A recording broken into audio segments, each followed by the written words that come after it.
On October 13, Catherine's sister Chin took to Facebook to ask for help. She mentioned that Catherine called her on October 12 at 8 p.m. but her phone stopped working the next morning. Chin also shared information about Catherine's car and her physical description.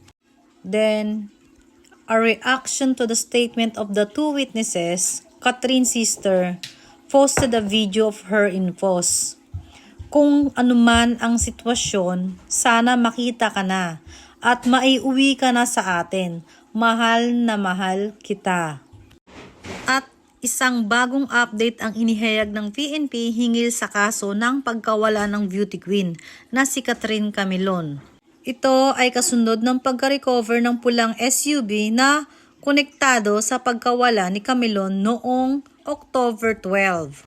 At marami na nga ang nababagalan sa pag-usad ng kaso dahil ito ay isang buwan nang nawawala at hanggang ngayon hindi pa rin nila nakikita kung nasaan at kung ano ang nangyaring totoo dito sa ating beauty queen na si Camilon Catherine.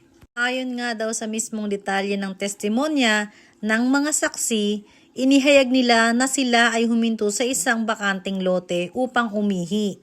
Nagkataon naman na may dalawang sasakyan na naroroon din at nakapark. Hindi naman nila sinasadyang masaksihan ang mga pangyayari sa dalawang sasakyan na nakapark roon, kung saan nakita umano nila si Catherine na buhat-buhat ng tatlong lalaki.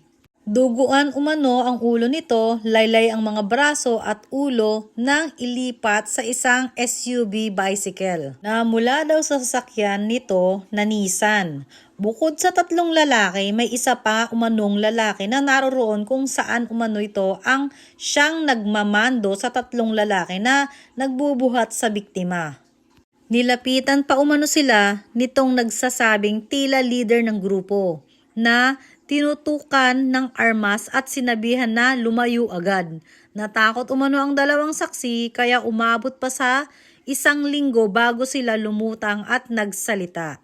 At kahapon naman natagpuan ang SUV na tinutukoy ng mga saksi na sasakyan.